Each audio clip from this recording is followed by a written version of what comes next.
The fluorescent lights flickered overhead, casting harsh shadows across the cluttered laboratory. Dr. Elena Rodriguez didn't notice. Her world had narrowed to the intricate web of quantum entanglement devices spread across 3 workbenches, each one a testament to years of rejected grant proposals and academic ridicule. She was 36, with deep brown eyes that had seen more mathematical equations than human faces, and a shock of black hair perpetually pulled back into a messy ponytail.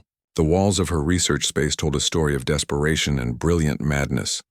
Whiteboards covered in complex calculations, post-it notes with half-formed theories, and a single-framed rejection letter from the National Science Foundation, mounted like a battlefield medal. This was her last chance. Funding would be cut in 3 days. The university board had made it clear: produce something groundbreaking or clean out her laboratory. Elena's fingers moved with a surgeon's precision, calibrating quantum sensors that represented her life's work. Most of her colleagues considered her research borderline pseudoscience, a wild theory about quantum entanglement that suggested multiple realities could not just exist, but potentially interact. They laughed, they mocked, they dismissed her as another academic dreamer. But Elena knew something they didn't. The experimental device before her was more than just a collection of sophisticated electronics. It was a bridge, or at least it would be. A quantum entanglement generator designed to do what everyone said was impossible: create a momentary connection between parallel quantum states. Her funding had come from the most unlikely of sources. A private donor, an eccentric tech billionaire who believed in pushing scientific boundaries. Most of the money had gone into custom-built quantum sensors and the experimental quantum oscillation chamber that dominated one corner of the lab. Just one clear reading, Elena muttered to herself. That's all I need. The laboratory was a fortress of solitude. No windows, reinforced concrete walls, specialized electromagnetic shielding that cost more than most researchers' annual salaries. She had designed it to capture the slightest quantum anomaly, to prove a theory that most of the scientific community considered lunacy. At precisely 2:37 a.m., with nothing but the hum of equipment and her own controlled breathing, Elena initiated the sequence. The quantum oscillation chamber began to pulse. Soft blue light leaked from its seams, casting ethereal shadows across the laboratory floor. Quantum sensors flickered, their digital readouts becoming a blur of impossible data. Something was happening. Something unprecedented. Elena's hand hovered over the emergency shutdown. Years of training, of scientific caution, told her to stop.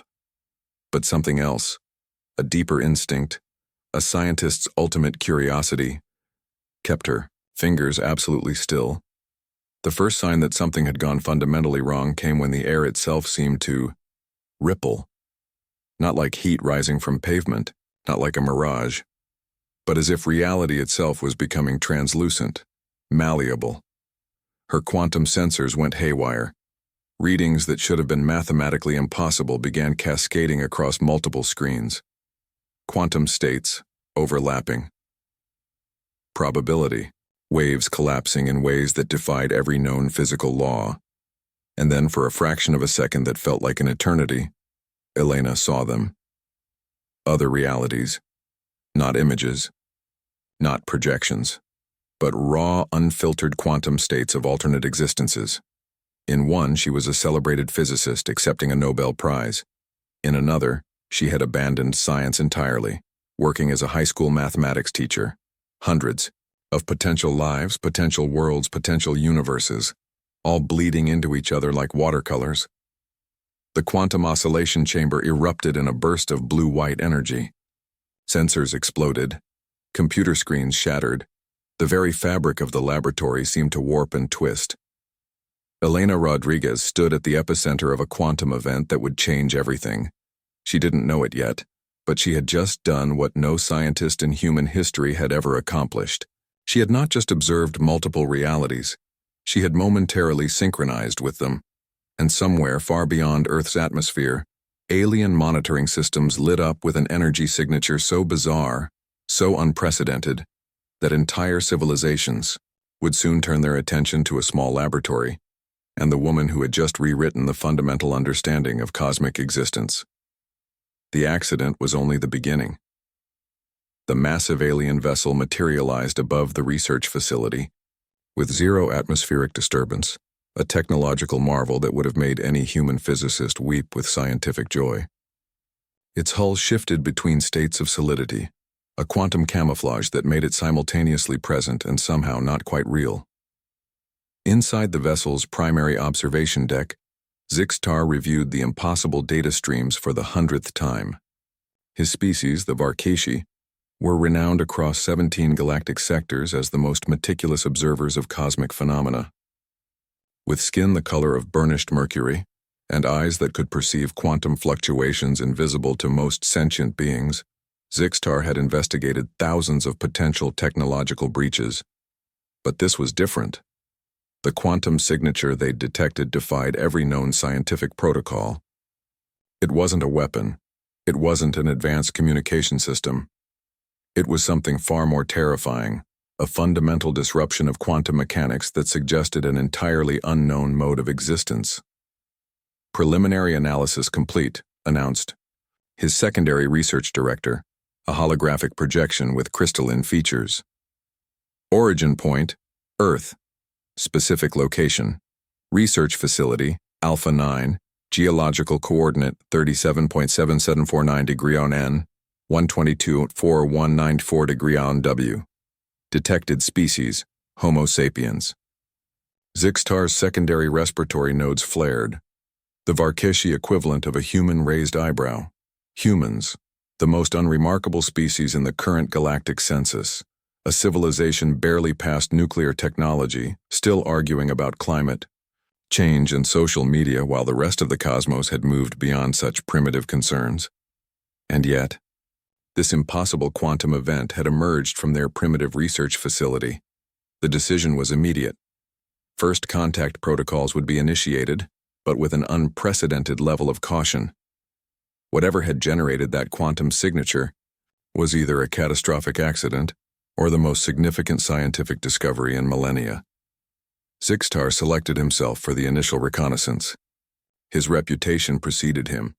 He had successfully managed first contact scenarios with 17 different developing civilizations. He would approach this with the same calculated precision. Teleportation technology engaged. Quantum synchronization protocols activated. In less than a microsecond, Zixtar materialized directly inside the research facility. The laboratory looked like a war zone. Quantum sensors lay in pieces. Computer screens were shattered, their circuitry melted into abstract patterns. And in the center of this technological carnage stood a human female, Dr. Elena Rodriguez, looking more irritated than afraid. Their eyes met. Elena's first thought was that the being before her looked like a mercury sculpture come to life. Tall, impossibly symmetrical, with eyes that seemed to look through reality instead of at it.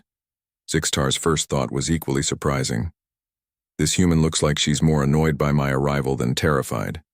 I assume, Elena said, her voice remarkably steady, that you're here about the quantum event. It was not a question. It was a statement. Zixtar's universal translation matrix worked instantaneously, but for the first time in his career, he found himself momentarily speechless. Most species confronted with first contact would be exhibiting panic, religious ecstasy, or complete mental shutdown. This human was treating his arrival like an unexpected lab visit. You are aware, Zixtar responded, his voice a complex harmonic that seemed to vibrate on multiple frequencies. That what occurred in this facility is scientifically impossible? Elena picked up a partially destroyed quantum sensor, examined its melted circuitry, and dropped it back onto the workbench. Impossible is just a failure of imagination, she muttered. Then, looking directly at Zixtar, would you like to see my calculations? The alien researcher realized several things simultaneously. This human had no comprehension of the magnitude of what she had done. She was potentially the most dangerous scientific variable he had ever encountered. The Galactic Confederation was going to lose its collective mind when they received his preliminary report. Your calculations, Zixtar said carefully, would be most illuminating. Elena walked to a whiteboard that had somehow survived the quantum event. Equations covered every inch of the surface, complex mathematical representations that seemed to dance and shift when viewed from different angles. What Zixtar saw was not just mathematics, it was a fundamental reimagining of quantum mechanics. First contact, he realized, was going to be nothing like any scenario in the diplomatic training manuals. The most unremarkable species in the galaxy had just become the most interesting. The research compound was a fortress of technological marvel, a collaborative space hastily created when the alien vessel's arrival transformed Elena's small university lab into an international scientific event.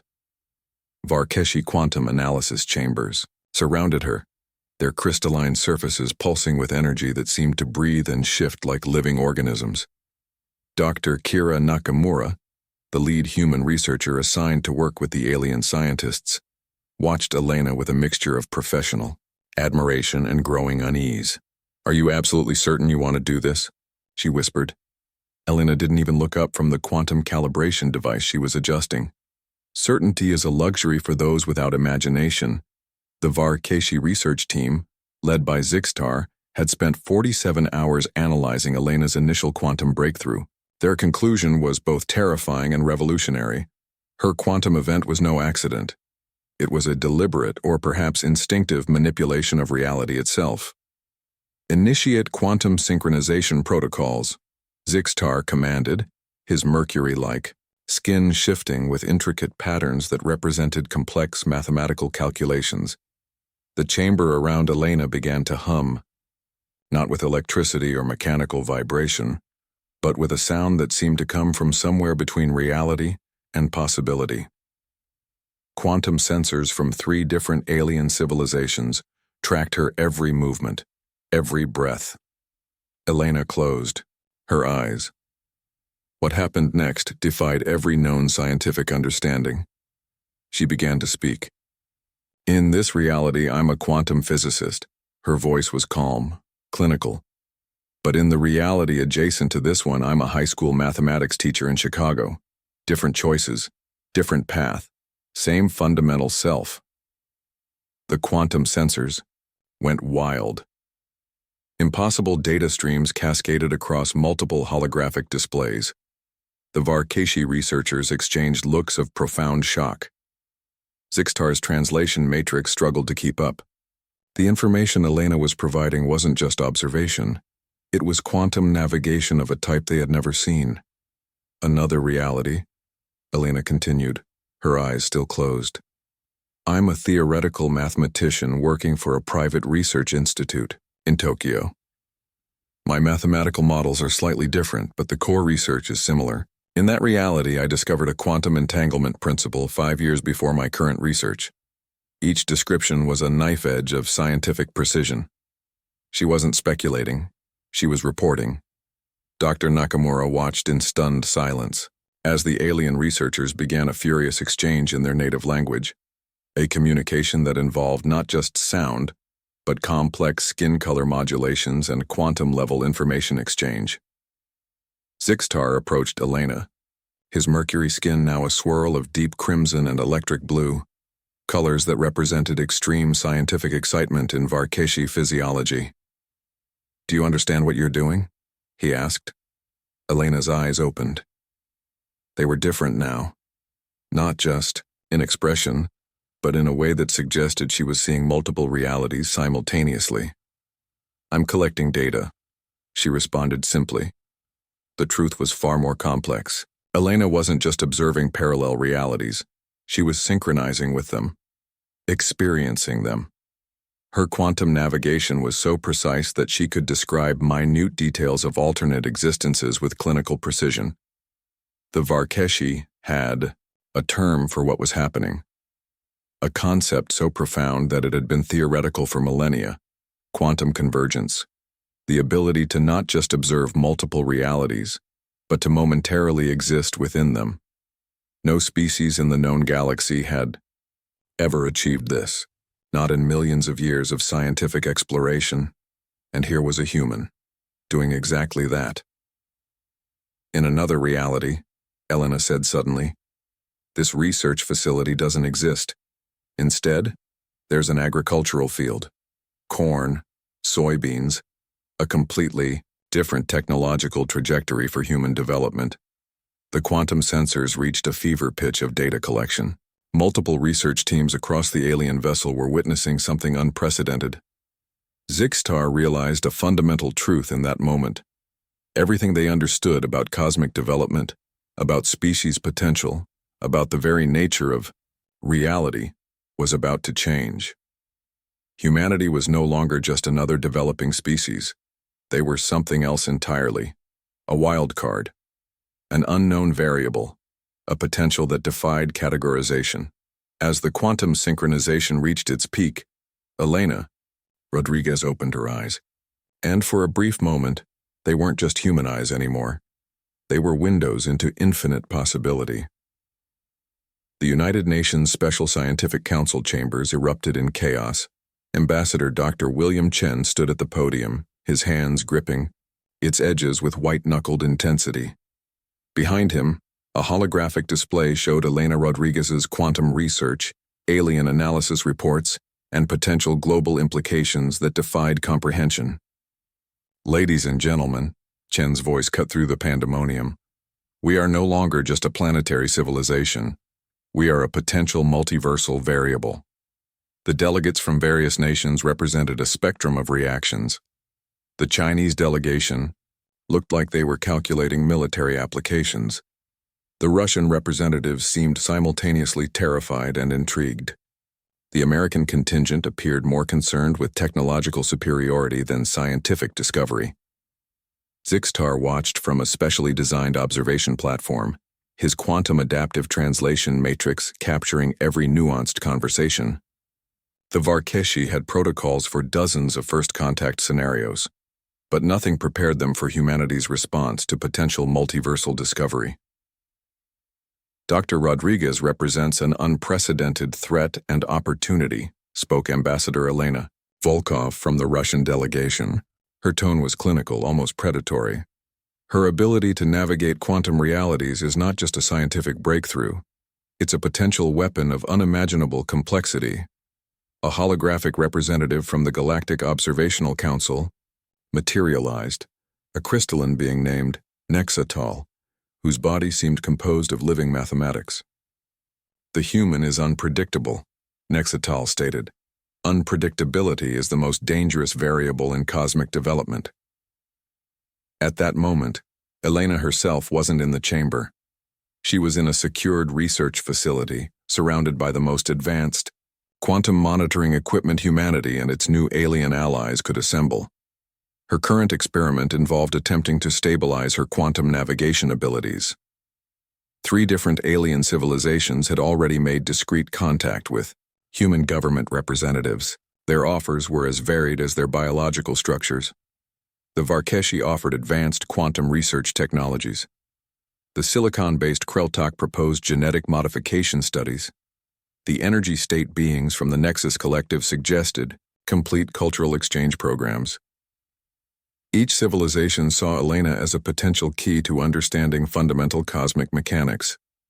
What they didn't realize was that Elena was studying them just as intently. Her current research had revealed something even more shocking than her initial quantum breakthrough. Her ability to perceive multiple realities wasn't just an individual quirk. Preliminary genetic analysis suggested it might be a latent capability within human DNA, a cosmic potential lying dormant. Multiple realities are not separate, Elena had told her research team earlier. They're interconnected, like different musical notes in a complex symphony. The political maneuvering was intense. Every major global power wanted exclusive rights to her research. Military strategists saw potential weaponization. Scientific communities saw an opportunity to redefine human understanding of existence. Zixtar understood something the human politicians didn't. This wasn't just about Elena Rodriguez. This was about humanity's potential cosmic role. She is a quantum probe, he explained privately to Dr. Kira Nakamura. Not just an individual scientist, but a potential species-level discovery mechanism. The Galactic Observational Council's initial classification of humans was being rapidly rewritten. No longer were they a primitive species to be monitored from a distance. They were now a potential cosmic wildcard. Ambassador Chen's voice rose above the diplomatic chaos. Dr. Rodriguez's research will be treated as a global human resource. No single nation can claim exclusive rights. The alien delegates exchanged quantum-level communication signals. This was unprecedented. Most developing species would fracture under such a discovery. Humans were proposing global collaboration. A message arrived from the Varkashi research team.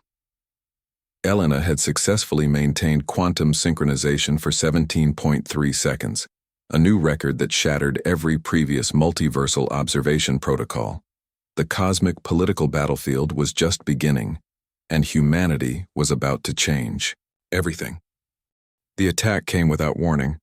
The Vortak hegemony's assault fleet dropped out of faster-than-light space with terrifying precision. 12 massive battleships, each capable of destroying entire planetary systems, positioned themselves around Earth's orbital zone. Their weapon systems represented the pinnacle of destructive quantum engineering, technology that could unmake matter at the subatomic level. Their mission was simple: capture Dr. Elena Rodriguez. Eliminate her if capture proved impossible. The Vortak had been monitoring the quantum communications. They understood what humanity did not, that Elena represented a fundamental threat to the existing galactic power structure. Her ability to navigate multiple realities wasn't just a scientific curiosity, it was a potential weapon that could destabilize millennia of carefully maintained cosmic balance. Inside the primary research facility, Elena was running another quantum synchronization test when the first weapon signatures began to register. Incoming. Quantum disruptive energy signatures, announced the AI system. Threat level extinction protocol.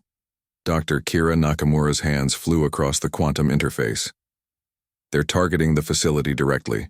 Quantum phase weapons, designed to unmake matter at the fundamental level. Elena didn't panic. She didn't even look worried. Instead, she closed her eyes and began to do something unprecedented. The Vortak battleships represented the most advanced weapons technology in 17 known galactic sectors. Each vessel could reduce a continent to quantum dust in less than 3.7 standard minutes. Their quantum phase cannons didn't just destroy, they unraveled molecular structures, turning solid matter into pure energy. Their first quantum phase burst should have obliterated the entire research facility. It didn't. Elena was seeing multiple realities simultaneously. Not just observing, interacting. As the first quantum phase weapon fired, she didn't just dodge. She existed in multiple quantum states at once. In one reality, the facility was destroyed. In another, it remained untouched. In yet another, the weapon's energy was redirected. The Vortak weapon struck, but not where it intended. The quantum phase energy burst redirected, striking one of their own battleships. The vessel didn't just explode. It experienced multiple simultaneous existential states, partially destroyed, partially intact, partially transformed into something that was neither matter nor energy. Zixtar watched from the Varkashi observation vessel, his mercury-like skin shifting through colors that represented pure scientific astonishment. She's not just navigating realities, he muttered. She's manipulating them. The human military response was equally surprising. Instead of panic, they responded with a coordinated quantum-level defense that the Vortak had never anticipated. Satellite systems, quantum communication networks, and experimental defense platforms worked in perfect synchronization. Elena's quantum abilities were acting as a kind of living, adaptive defense mechanism. The Vortak fleet found themselves fighting an impossible opponent.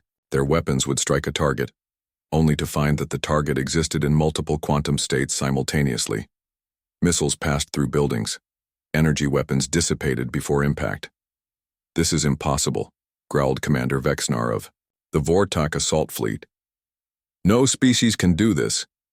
But humanity was doing exactly that. Dr. Nakamura's voice came through the quantum communication channel. "Quantum synchronization at 78% efficiency. Elena is using their own weapon's quantum signature against them. The battle wasn't just a physical confrontation. It was a quantum-level chess match where reality itself was the battlefield. 3 more Vortok battleships experienced catastrophic quantum destabilization. They didn't just explode. They became something else entirely. Partially existing, partially not existing. Their quantum structures unraveled in ways that defied conventional physics. Zixtar understood what was happening. Elena wasn't just defending, she was teaching. Teaching the Vortok that humanity was not a species to be underestimated, that their perceived weakness was actually an unprecedented strength. The ability to adapt, to exist in multiple states, to turn an attack into something entirely unexpected. As the battle reached its crescendo, Elena opened her eyes and smiled. Humanity had just fought its first multiversal war, and won. The archive was not a physical place. It existed in a quantum state, simultaneously everywhere and nowhere, a repository of cosmic knowledge accumulated over millions of years by the Galactic Confederation's most secretive research division. Dr. Elena Rodriguez stood within its quantum manifestation, surrounded by living data streams that pulsed with information older than most civilizations. Zixtar remained close, his mercury-like skin now displaying intricate patterns that suggested both protection and profound revelation. The human genome, Zixtar began, his voice a harmonic that seemed to resonate through multiple dimensional layers, is not what you believe it to be. Holographic projections materialized around them. Genetic sequences danced and intertwined, human DNA overlaid with complex quantum markers that seemed to breathe and shift like living organisms. What Elena saw was not just genetic information, but a cosmic blueprint that defied everything she understood about human evolution. Hidden within human DNA were quantum markers, dormant genetic sequences that suggested an extraordinary potential. Not just the ability to perceive multiple realities, but to fundamentally interact with them. We've been watching, Zixtar explained, for approximately 73,000 of your planetary years. The conspiracy was breathtaking in its scope. Multiple advanced civilizations had been subtly manipulating human technological and cultural development, not to suppress humanity, but to prevent a premature awakening of this quantum potential. Why? Elena's question hung in the quantum space like a razor-sharp blade. A holographic representation of galactic political structures materialized. Civilizations were mapped not as physical entities, but as quantum probability networks. Humanity appeared as a small, seemingly insignificant point, but with an impossible quantum potential that made the other civilizations nervous. Humanity represents an unknown variable, Zixtar said. A species with the potential to fundamentally alter cosmic balance. The genetic markers weren't a mistake. They were a deliberate evolutionary design. Humans had been engineered, not by a single civilization, but by a complex network of cosmic architects who understood that sometimes the most powerful force in the universe is unpredictability. Elena's quantum abilities were not just her own. They were a species-level potential, waiting to be unlocked. Genetic analysis revealed extraordinary details. Certain human populations carried more advanced quantum markers. Indigenous cultures with deep connection to natural systems. Isolated genetic lines that had maintained unique mutation patterns. Communities that had developed intricate cultural practices that unconsciously aligned with quantum manipulation. We feared this moment, a secondary holographic projection, representing the collective consciousness of the Galactic Confederation, stated, humanity's awakening. The conspiracy wasn't about suppression, it was about controlled development. Advanced civilizations had been creating a carefully managed evolutionary pathway, nudging human development, preventing premature quantum awakening, while simultaneously preparing for this exact moment. Elena understood something profound. Her quantum abilities were not an accident. They were the result of millions of years of subtle cosmic engineering. You've been guiding us, she said. It wasn't a question. Quantum data streams confirmed her statement. Technological discoveries, cultural shifts, evolutionary adaptations, all subtly influenced to prepare humanity for this moment of cosmic potential. The Vortak attack wasn't just a military engagement. It was a test, a final evaluation of humanity's quantum potential, and humanity had passed spectacularly. "What happens now?" Elena asked. The quantum archive pulsed. Millions of potential future scenarios played out simultaneously, each one showing a different potential trajectory for human development. Some were utopian, some were apocalyptic, most were something in between. "Now," Zixtar said, "humanity chooses." The quantum markers in human DNA were no longer dormant. Elena's abilities had triggered a species-wide potential. Not everyone would develop quantum navigation capabilities, but the genetic potential was now active. Humanity stood on the precipice of a cosmic transformation, and no one, not the Galactic Confederation, not the advanced civilizations, not even humanity itself, knew exactly what would happen next. The only certainty was change. The Global Quantum Potential Research Center looked nothing like a traditional scientific facility. Constructed from materials that seemed to shimmer and shift between solid and quantum states, it represented humanity's first deliberate attempt to understand and cultivate the quantum potential hidden within human genetics. Dr. Elena Rodriguez walked through a corridor where reality itself seemed uncertain. Holographic displays tracked the progress of 300 carefully selected research participants, each one demonstrating varying degrees of quantum navigation abilities. Subject Omega 12, a research assistant named Dr. Marcus Chen, called out, is showing unprecedented synchronization rates. On the primary quantum monitoring screen, a young woman from a remote village in Peru demonstrated abilities that would have been considered impossible just months earlier. She could momentarily project her consciousness across quantum states, experiencing multiple potential realities simultaneously.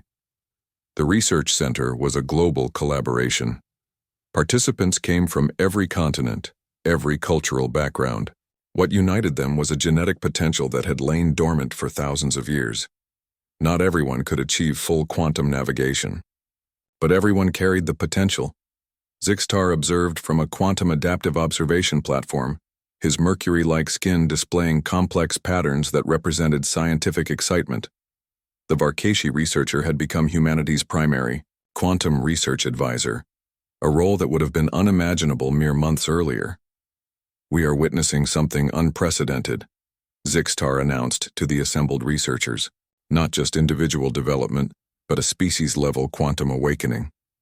The genetic markers they had discovered were more than just a scientific curiosity. They were a cosmic inheritance, a potential that had been carefully preserved across millennia. Each research participant represented a different quantum potential. Maria Rodriguez from Buenos Aires could momentarily perceive alternate life paths. Ahmed Hassan from Cairo could synchronize quantum states within a limited radius. Li Wei from Shanghai demonstrated the ability to stabilize quantum fluctuations. Not superhuman abilities, not magical powers, but a scientific potential that challenged everything known about consciousness and reality. The Galactic Confederation watched with a mixture of fascination and concern. Humanity was no longer a species to be monitored from a distance. They were becoming a cosmic variable, unpredictable and potentially transformative. Elena understood the deeper implication. This wasn't just about individual abilities. It was about collective potential. Quantum navigation is a collaborative experience, she explained during a global broadcast.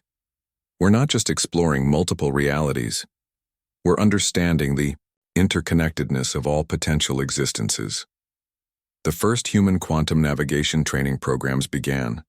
Not military programs, not secret government initiatives, but open, collaborative research that invited global participation. Universities developed new interdisciplinary programs. Quantum potential became a field of study that combined genetics, physics, anthropology, and consciousness research. Some participants could only achieve momentary quantum synchronization. Others showed more advanced capabilities, but the potential was distributed across the human species. a cosmic genetic inheritance that was now awakening. Zixtar's research revealed something even more profound. The quantum markers weren't just a genetic anomaly. They were a sophisticated evolutionary mechanism, a potential that had been carefully preserved across multiple cosmic engineering efforts. Humanity, he explained to the global research team, is not just a developing species. You are a cosmic experiment in potential. The implications were staggering. Humanity was no longer defined by its current technological state. They were a species with the potential to fundamentally interact with the fabric of reality itself. Global tensions began to shift.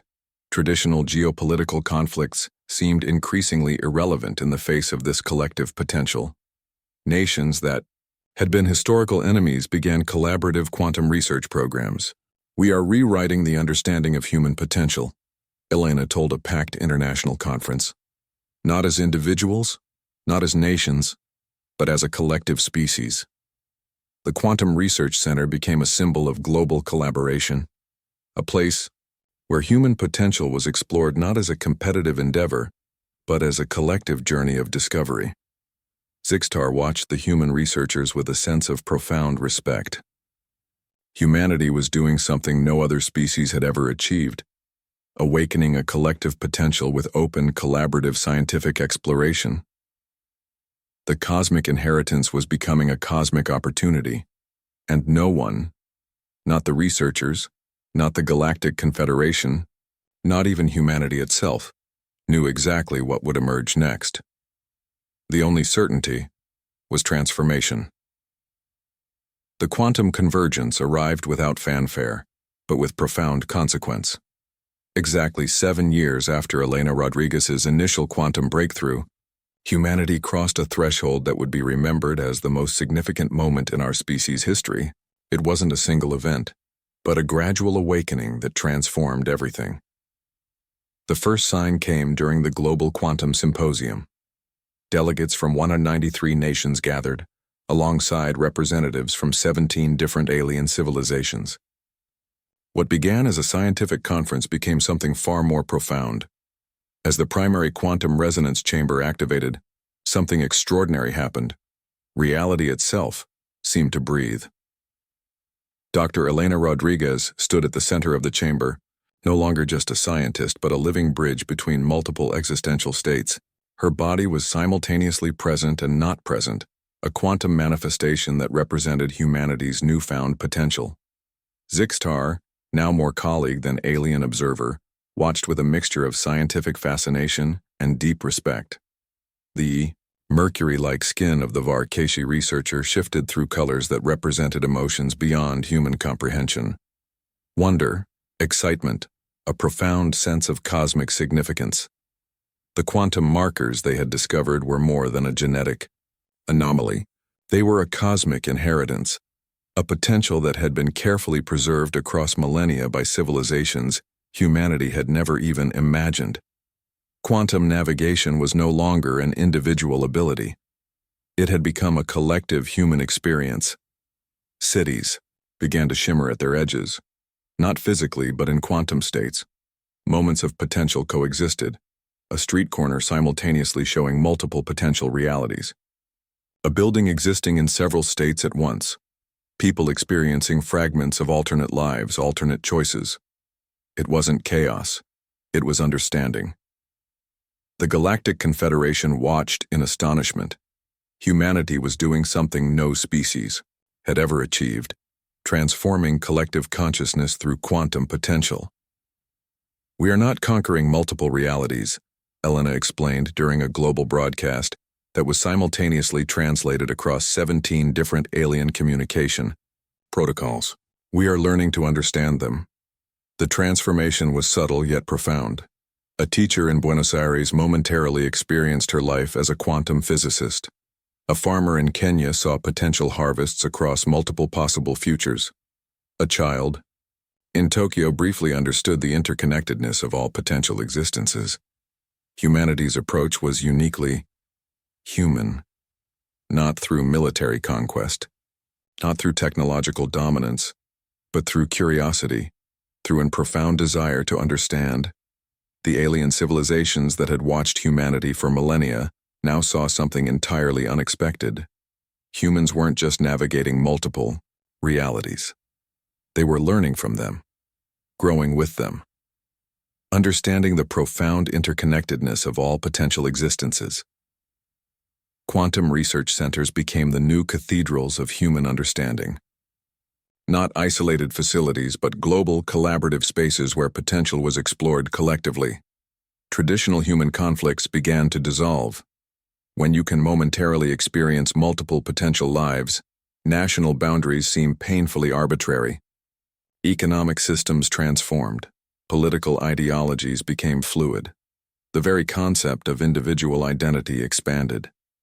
Zixtar understood something profound. Humanity wasn't just developing a new ability. They were redefining the very concept of consciousness. They are not conquering reality, he explained to the Galactic Confederation's primary research council. They are collaborating with it. The quantum potential wasn't uniform. Some humans could navigate more deeply than others. But the genetic markers were distributed globally, a cosmic inheritance that suggested humanity's potential was a collective journey. On the 7th anniversary of her initial discovery, Elena Rodriguez stood before the Global Quantum Symposium. Her presentation wasn't a scientific lecture, it was a collective experience. As she spoke, the entire conference hall existed in multiple quantum states. Delegates experienced not just her words, but multiple potential interpretations simultaneously. Alien representatives witnessed a species transforming its fundamental understanding of existence. We are not special, Elena said, her voice resonating across multiple quantum frequencies. We are simply awake to our potential. The quantum convergence wasn't an endpoint. It was a beginning. Humanity had become a bridge, not just between nations or planets, but between potential realities themselves, and the cosmos would never be the same.